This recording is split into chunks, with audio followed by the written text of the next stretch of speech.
2.3 constitutional provisions on GST.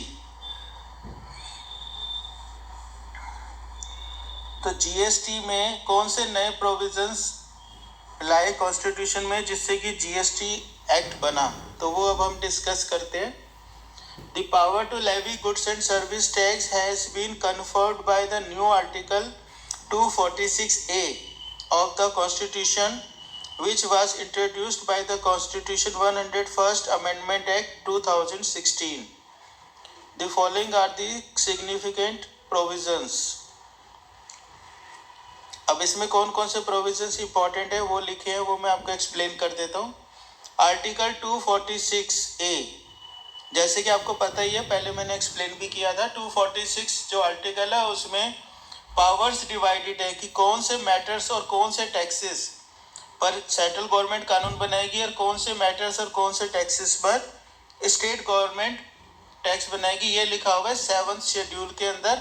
उसके अंदर 3 list थी, list 1 central list, list 2 state list और लिस्ट 3 कॉन्करेंट लिस्ट। तो लेकिन उस वक्त क्योंकि जीएसटी नहीं था कहीं पर भी, तो इसलिए जीएसटी एक नया टैक्स लॉ था, तो इसके लिए आर्टिकल में चेंज किया गया।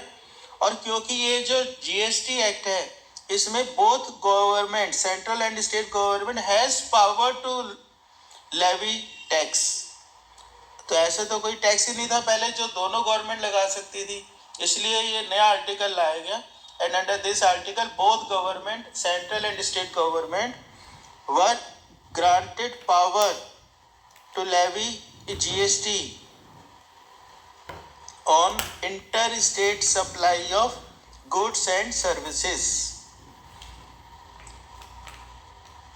Then new article made, Article 269A.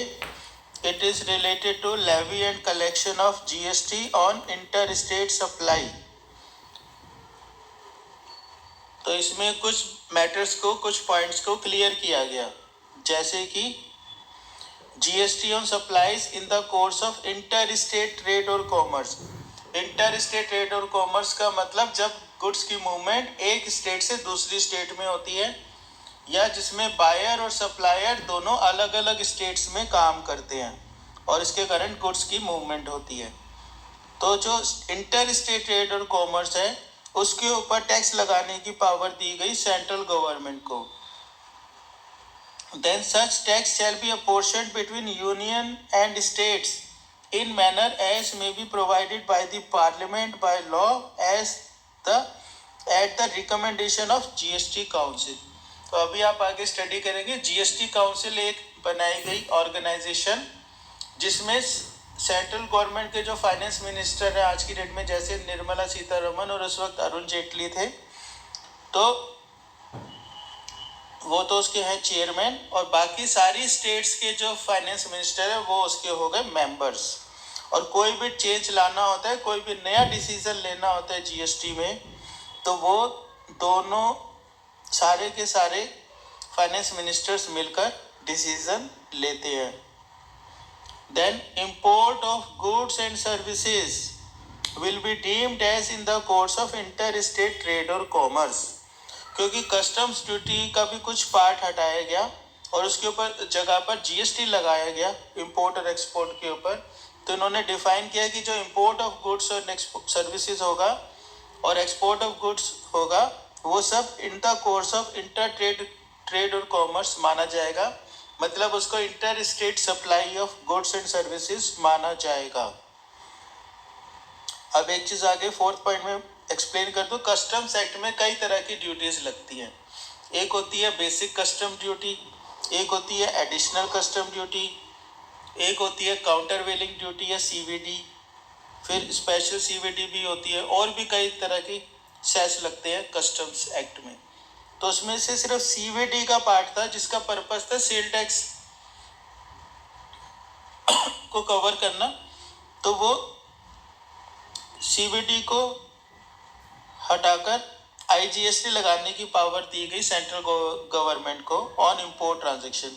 मतलब अब इंपोर्ट ऑफ गुड्स और सर्विसेज के ऊपर आईजीएसटी लगेगा, ना कि सीवीडी लगेगा।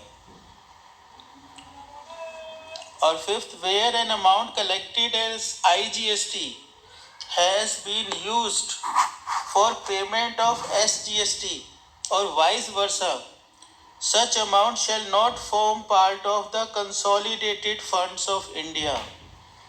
मतलब जो भी IGST कलेक्शन हुई और उसको बाद में सप्लायर ने SGST के अगेंस्ट यूज कर लिया, तो वो सेंट्रल गवर्नमेंट का पार्ट फंड का, कंसोलिडेटेड फंड का नहीं होगा। देन आर्टिकल 366 में आपकी 4 डेफिनेशंस लाई गई। 366(12)A में GST बताया गया। GST means any tax on supply of goods और सर्विसेज और both except taxes on supply of alcoholic liquor for human consumption. अब ये कितनी इंपॉर्टेंट बात है कि इन्होंने कॉन्स्टिट्यूशन में लिख दिया कि supply of alcoholic liquor for human consumption को GST में कवर नहीं करेंगे। और ऐसा क्यों हुआ? क्योंकि जो आपका अल्कोहलिक लिकर है उसके ऊपर लगता है वैट, मतलब स्टेट गवर्नमेंट का रिवेन्यू था और सबसे ज़्यादा गवर्नमेंट को शेयर जो है वो अल्कोहलिक लिकर से ही आता है। तो कोई भी गवर्नमेंट नहीं चाहती थी कि उसका रिवेन्यू कम हो, इसलिए सबने इंसिस्ट किया कि इसको हम कभी भी GST में नहीं रखेंगे। तो इसके ऊपर GST कभी भी नहीं लग सकता। हाँ, लग सकता है अगर सारी की सारी स्टेट्स फिर से राजी हो जाए, तब इसको कॉन्स्टिट्यूशन में अमेंडमेंट होगी और तब इसके ऊपर GST लगाया जा सकता है। लेकिन इसमें आप एक चीज़ और ध्यान रखो, पेट्रोल, डीजल और CNG जो पेट्रोलियम प्रोडक्ट्स हैं उनको यहाँ पे नहीं मेंशन किया गया, लेकिन उनके ऊपर आज की डेट में GST नहीं लगता, उन पर वैट ही लगता है, लेकिन उनको गवर्नमेंट कभी भी GST में कवर कर सकती है। Then article 366(26)A, service means anything other than goods. कितनी वेग सी डेफिनेशन दी है इन्होंने, service means anything other than goods, जिसका कोई लॉजिक ही नहीं है। तो सर्विस की आपको जनरल डेफिनेशन देखनी पड़ेगी डिक्शनरी से। Then article 366(26)B, state includes a union territory with legislative, मतलब दिल्ली और पौंडीचेरी दो ऐसी यूनियन टेरिटरीज है जिनकी अपनी स्टेट असेंबली है, तो उसको भी यहाँ पर स्टेट ही माना जाएगा। Then article 366(12), goods include all materials, commodities and articles. फिर एक आर्टिकल 279A भी लाया गया। This article of the Constitution empowers the President to constitute a joint forum of the center and states, namely GST Council, जिसको आगे हम discuss करेंगे। तो यहाँ तक क्लियर है आप लोगों को?